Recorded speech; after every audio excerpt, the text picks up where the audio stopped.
নমস্কার, কলিস কিচেনে সবাইকে স্বাগত জানাচ্ছি। আজ দই দিয়ে পকোড়া দিয়ে কারি বানিয়ে নিচ্ছি। এর জন্য এখানে টক দই ব্যবহার করেছি।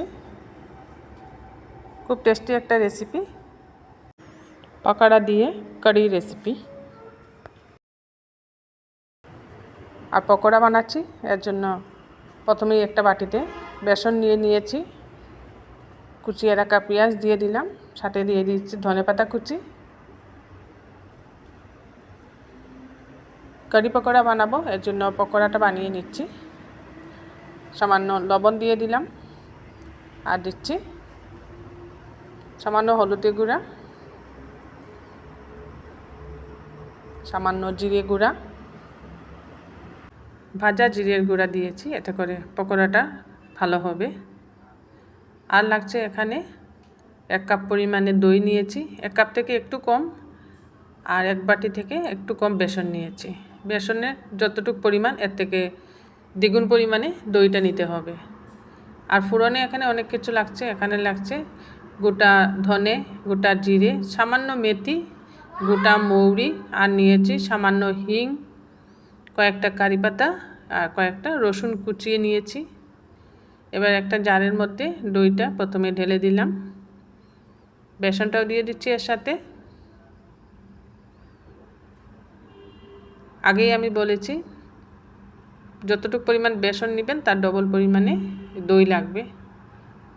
অল্প জল দিয়েছি, জলটা পরে আবার দেব পরিমাণ মতো পাতলা করার জন্য। মশলার মধ্যে প্রথমে দিয়ে দিয়েছি হলুদের গুঁড়া, জিরে গুঁড়া,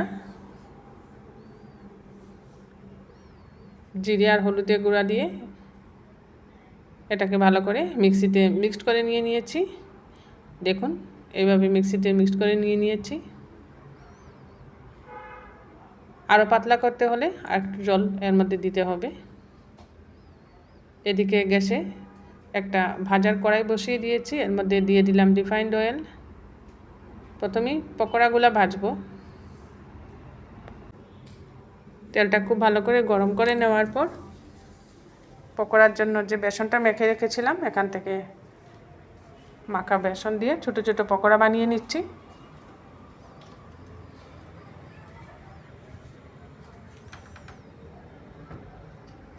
এইভাবে ছোটো ছোটো করে পকোড়া বানিয়ে নিচ্ছি।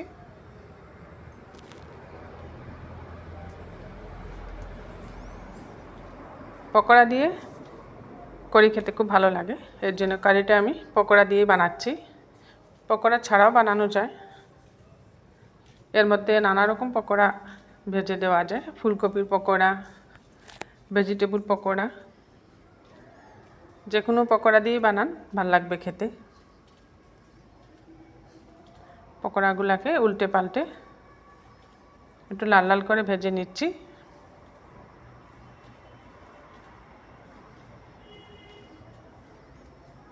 এইভাবে সবগুলো বেসনের পকোড়া আমি ভেজে নিলাম, উঠিয়ে নিচ্ছি। এখন এগুলা দেখুন খুব সুন্দর ভাজা হয়ে গেছে।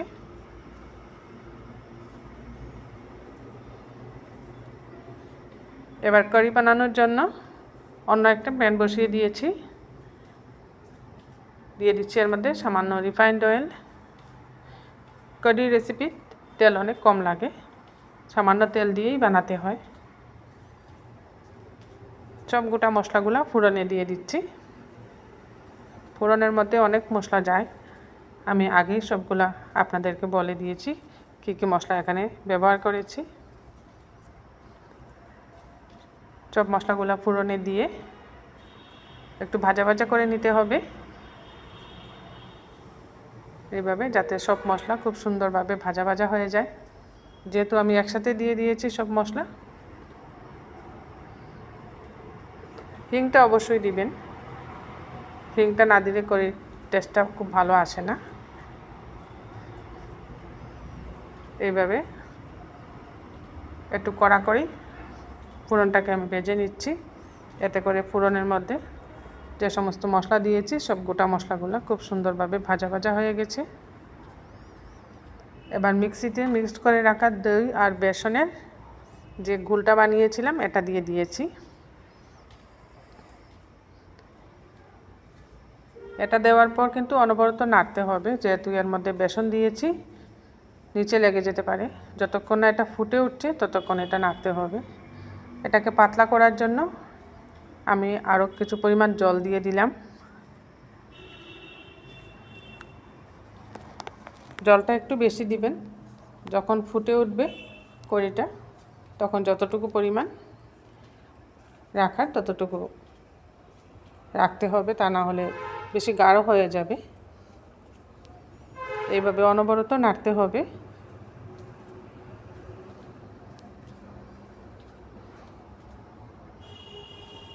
নাড়ার পর যখন এইভাবে ফুটে উঠছে দেখবেন, তখন নাড়াটা বন্ধ করে দিলে কোনো অসুবিধে নেই। এতে করে বেসনটা সম্পূর্ণরূপে এর সাথে মিশে গেছে দই আর জলের সাথে, তখন নিচে আর লেগে যাবে না। খুব টেস্টি একটা রেসিপি এটা। পাঞ্জাব, হরিয়ানা এইসব জায়গায় ওনারা খুব বেশি বানিয়ে থাকেন।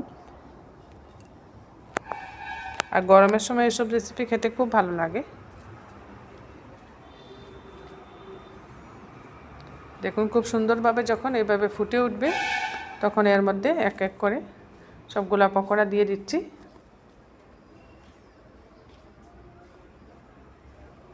পকোড়াটা দিয়ে কিন্তু বেশিক্ষণ ফুটাতে হবে না, এতে করে পকোড়া তাড়াতাড়ি গলে যাবে।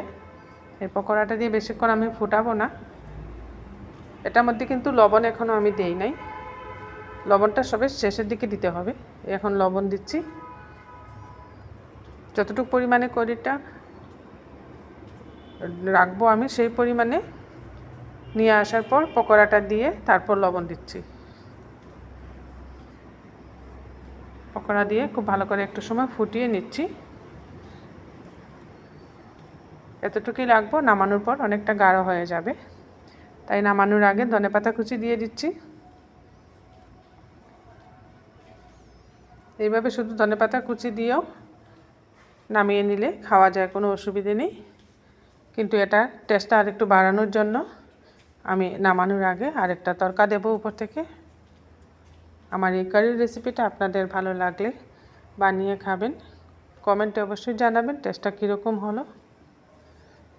আর কলিজ কিচেনটা সাবস্ক্রাইব করে নেবেন, পাশে থাকা বেল আইকনটা প্রেস করবেন। এতে করে যখনই এরকম নতুন নতুন রেসিপি আমি আপলোড করি সাথে সাথে নোটিফিকেশনটা পেয়ে যাবেন। এখন গ্যাসে অন্য একটা কড়াই বসিয়ে দিয়েছি। এর মধ্যে সামান্য রিফাইন্ড অয়েল দিয়ে দিলাম। যে তরকাটা দেবো লাস্টে এটা বানাচ্ছি। এর মধ্যে সামান্য জিরে দিয়ে দিলাম আর দিচ্ছি কুচিয়ে রাখা রসুন। এটা আপনারা রিফাইন্ড অয়েলের পরিবর্তে এখানে ঘি দিয়েও তরকাটা দিতে পারেন। দিয়ে দিয়েছি রসুন কুচি। এখন এটাকে একটু ভালো করে ভাজা ভাজা করে নিতে হবে রসুনটাকে।